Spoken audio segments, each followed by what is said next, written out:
And world leaders are gathering in New York on Monday for a UN summit on tackling the refugee and migrant crisis. It's the first of its kind during the UN General Assembly. It comes amid a record number of displaced people. According to figures provided by UN agencies, 65.3 million people have been driven from their homes by the end of 2015 due to conflicts and persecution. On average, 24 people were forced to flee every minute last year. Syrian refugees living in a camp in the Bekaa Valley in eastern Lebanon just want to go home. That's their message to world leaders who meet today in New York at the start of a UN summit that is set to discuss their fate and that of 65 million others. But those living in the camps aren't expecting much to change. We only have faith in God. These summits are never useful for us. They hold them only as a show for themselves. Syrian refugees in Jordan feel the same hopelessness. Despite all these meetings, the world was unable to get humanitarian aid into Aleppo. The whole world could not get it in there. So to solve a problem that's been going on for more than 5 years, I say it's impossible. We are here just to help you. Aid chiefs are calling on richer countries to shoulder their fair share of taking in refugees. They also want them to provide dependable humanitarian funding. The 193-member UN General Assembly is expected to adopt a political declaration on migrants and refugees, but it won't be legally binding. It has been a year since Japan passed its controversial national security bill, and the country is preparing to put its expanded military powers to use. In October, the government will decide whether to allow peacekeeping personnel defend foreign soldiers or civilians under attack in South Sudan. The decision will be made based on public opinion and training progress.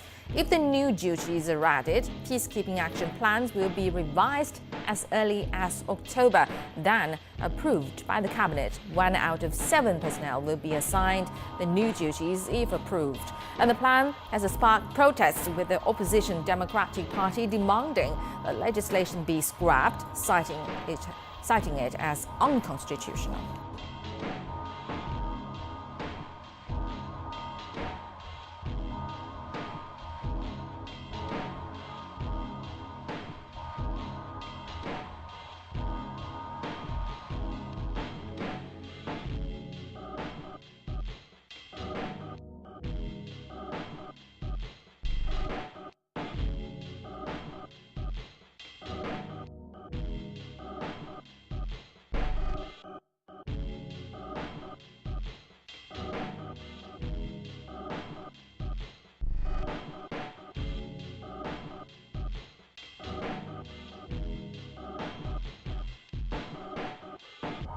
Russians voted, but they know it's the president who pulls all the strings.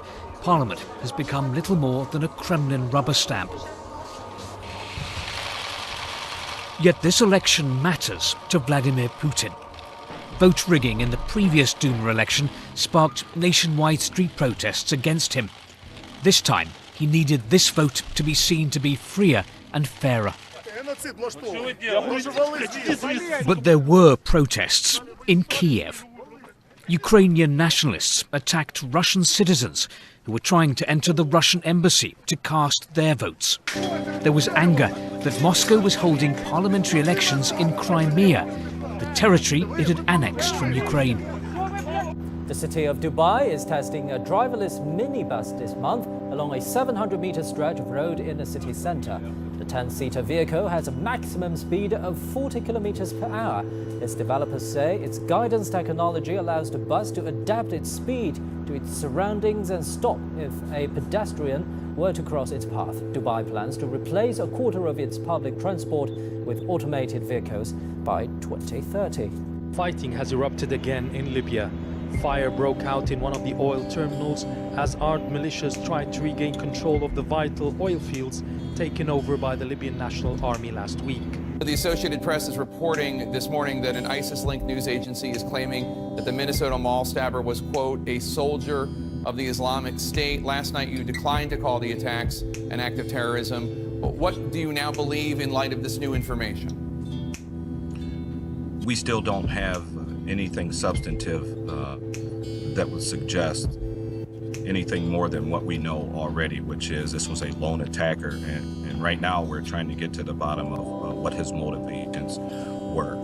As you would imagine, there are many moving parts, and I'm due for a briefing here in not too long from now so that I can find out what our investigators have been able to glean about this individual.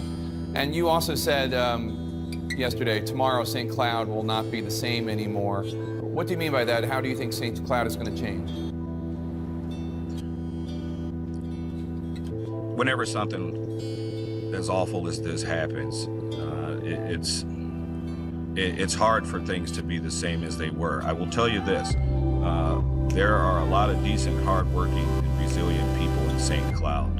And so I can tell you what is more likely to happen than not, and that is all of the wonderful partnerships and relationships and cohesion that we share as a community will be strengthened by this. Hacking has been a significant part of this presidential election, with emails from former Secretary of State Colin Powell and the Democratic National Committee being released and talked about. But could a hacker actually change your vote? Federal officials are adamant that that would be nearly impossible. But is that correct? Senior correspondent Eric Shawn investigates. Can a machine be hacked? I have demonstrated how to hack the ABC Advantage voting machines that we use in New Jersey. He is the bane of election officials because Princeton University professor Andrew Appel says a touchscreen voting machine, the type used in about 10 states, can be tampered with.